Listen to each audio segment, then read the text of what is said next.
Hi, I'm Emerald. Welcome to my channel. I usually make lifestyle content and talk about graphic design and art, but today I want to talk about ceramics. I've done one of these videos in the past where I just give you guys ideas, and I want to do another one because I miss ceramics. And I have 20 ideas for you guys because if I can't do ceramics, at least you guys can make some of these. So without further ado, I'm just gonna get right into it. So the first thing that I want to make more of, because I've already made this, is ceramic versions of games. I made a ceramics chess set and it's one of my favorite things that I own, and there's other things that you could do. Everyone's probably seen these like tic-tac-toe boards that people make, but you could also do it for games like dominoes, and there's probably other games that I just simply don't know about, but I feel like having a little set of like dominoes and checkers and chess and then tic-tac-toe is just so cute to keep on a coffee table or something, and you could do so much with them. So next time I go into a class, I am definitely making myself a set of dominoes. Another thing I want to make are book stands. You can, again, do so much with the form of them as long as they're just kind of heavy. Of course, you don't want to be making something that's just solid block, but there's so much that you could do with the shape as long as it's a 90-degree angle. It doesn't even have to be a 90-degree angle. There's some that just cup the books. There's some that could be like a diagonal. You could just make a sculpture and then that's the actual bookend. There's so much to do, and it will just be such a cute piece of decor on your shelves. And this is one that kind of loops back to something I talked about in my other video, which is just ceramic versions of everyday items. Next thing I'm gonna make is a tissue box holder. Again, it's one of those things where it's just a basic shape. You're making basically just a rectangle, but within that you could do whatever you want, and I'm so excited to make one and just do like paintings around it, or you could just make one and have it be a solid color. I don't know why, but really functional things just make me so excited. And then another thing is clocks. You can buy clock kits for dirt cheap on Amazon, and anything could be your base. When I was younger, I made one with a Target set that looked like a Roy Lichtenstein painting.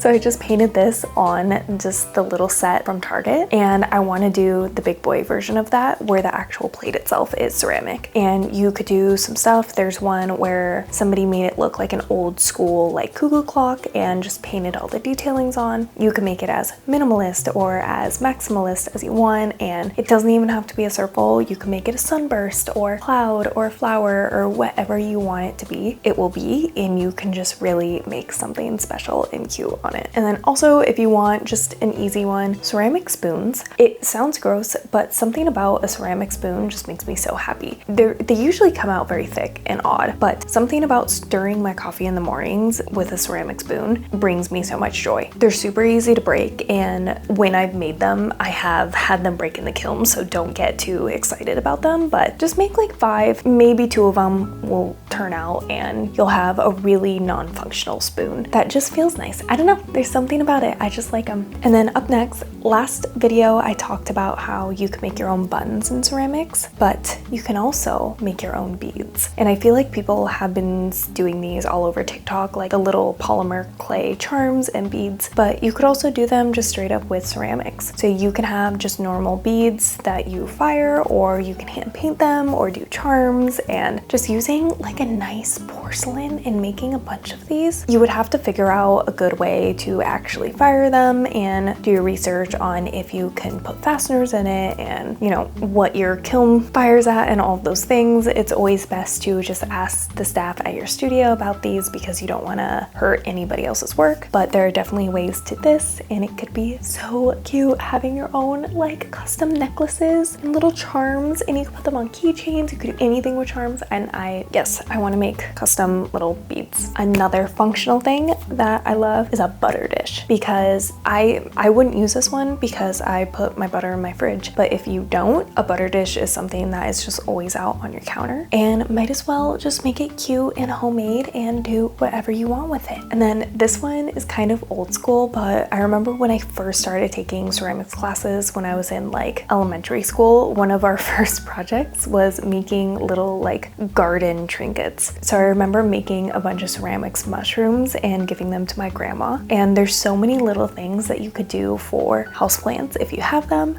Just building little creatures, little mushrooms, little signs, but for the intention of putting in your plants and decorating that space too, I think is so cute. Also, another TikTok thing is magnets, fridge magnets. So people, again, using polymer clay are making little like brooches and shapes and painting them and making them into fridge magnets, and you can easily do that with normal ceramics. I wouldn't put a magnet in the kiln, but you can definitely just make the thing and then use some super glue and attach it to a magnet normally. I also really want to make my own salt and pepper shakers.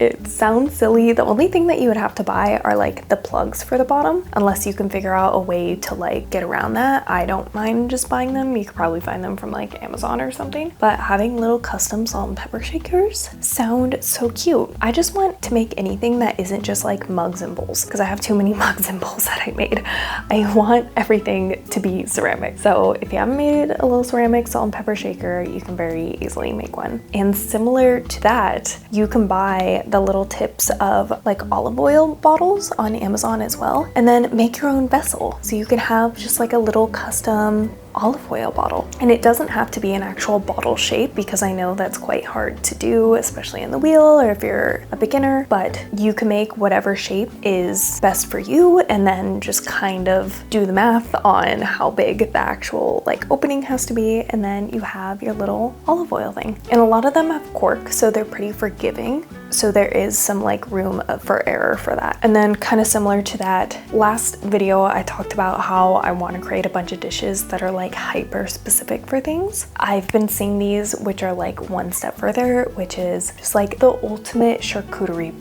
boards. I cannot explain to you how badly I want to make 15 of these. Just that little area where you have like the olive oil trough, all the different little sides for the different vinaigrettes, and you can have like a series of them. You can make them modular. You could have one big one. You could have them like super long that go down your table. You can have them be compact. There's just so much that you can do, and with the resurgence of charcuterie boards, this just feels perfect. And then another one that in my head are kind of related is I saw these like wine bottle candelabras, and I could not figure out who made these. It's linked to just a company that makes like home goods, so I don't think that it's like an individual artist making these, but are you kidding me? It just hooks onto a wine bottle, and then it has two little tea lights, and you could probably do them with normal like long candlesticks. I feel like that might not be the smartest for like, you know, physics reasons, but just having two little tea lights there, I could see you like making these as a gift and then giving the whole setup to somebody with like the wine bottle and then the little candelabra thing.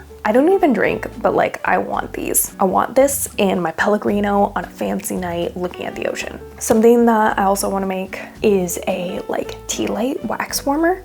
Because I'm not in ceramics class, I go to Color Me a Mime a lot because I love it. And I recently painted a little tea light wax melter. So you have the little tea light at the bottom, and then you put your wax at the top and you burn it, and it's like burning a candle.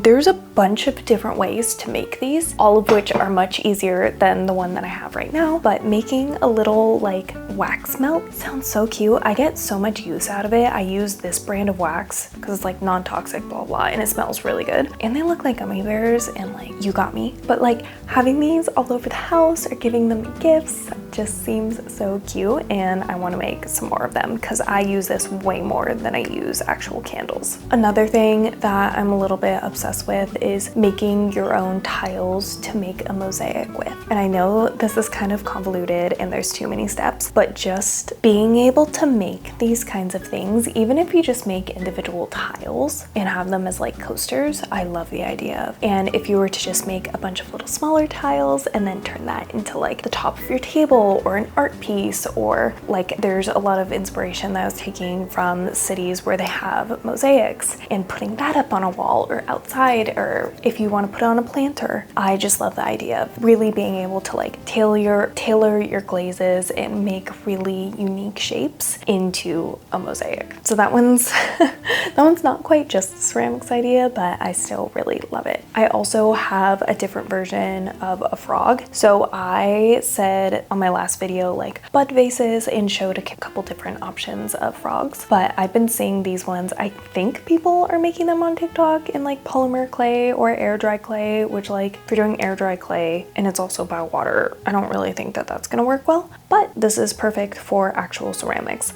So these ones that sit over little like mason jars, or you can measure the glass vases that you already have at home and just turn anything into, I guess this isn't quite a frog, it's more like a stem separator, but I just love how they look. And kind of close to that, I love these little like seed catchers. So if you eat a lot of avocados or you like propagating things, you can kind of take the same idea where it's something that sits on a lid of a glass, but it holds your avocado seeds or your propagations or your clippings, and I think that that's just so cute. I am a big propagation person. As you can probably tell, there's tons of plants out of my fish tank, and I have a bunch of propagations all over my room, so this just feels perfect. And again, it would be such a cute gift of like, instead of giving your friends flowers that are just gonna die, you can go and propagate a bunch of stuff and then like put it in its little propagation station. I think it's so cute. Also, when I'm filming this, it's late September, so Christmas time is coming up, so you can make some really cute little Christmas ornaments for your friends and family. There are so many different styles, different amount of complexity. It really is just whatever you want. You could just cut out a circle and paint on it. You could just do simple minimalist ones. You could do stars. You could do whatever you want here, and they will all be cute and such a sweet little gift to give people. Ooh. I'm already getting down to the last couple. So the last ones I want to do, I really want to try and make ceramic rings. I don't know how hard this would be. Again, this would be kind of similar to the beads where you should probably ask for like a teacher's help or somebody at the studio's help in this, but I really want some just like thick, chunky, painted ceramics rings. There's gotta be tutorials online or some kind of rhyme or reason to it. I don't know it at this point, but I know people do it and I know that I want them. So maybe you can figure that out, because I adore them. And then I think my final idea for this video is I want to make a goblet. And I can't remember if this was in the last video or not, but I'm seeing more and more of these like ceramic wine glasses popping up. And again, it's like the spoon thing where I know it's horrible. I know that it's just gonna be thick and glazed and feel weird when you actually drink on it, but I want it. I want to get home. I want to get my clunky ceramic goblet out. I want to pour a Pellegrino or my little CBD drink. And again, I want to sit and watch the ocean. It's completely impractical. Having a ceramic stem, I mean, I guess wine glasses are made of glass, which is even more impractical than ceramic one, but it's a silly thing. But for some reason, my brain is so fixated on them, and I keep seeing them on Pinterest, and it keeps making me want them even more. So I'm gonna make a goblet, just you watch. And that was my final ceramic idea. Last time I filmed one of these, people like really liked it for some reason, and I don't know if people will like this again, but I just want to go back to ceramics class. Everything I am doing is to go back to ceramics class. So hopefully if there's interest in this video, then I can justify paying $200 to go back to class. Because it's not just the price of ceramics or the price of materials, it's the fact that to actually make things, it's like another full-time job. Like I'm not just gonna go in there for 2 hours. When I go, it's for 8 hours, and I want to go 4 days a week. It's an addiction. So if I get another like cushy tech job, then I would love to go back, but right now that amount of time commitment is not in the cards. So I'm just gonna talk about it and yearn. And I hope to see you guys soon. Bye.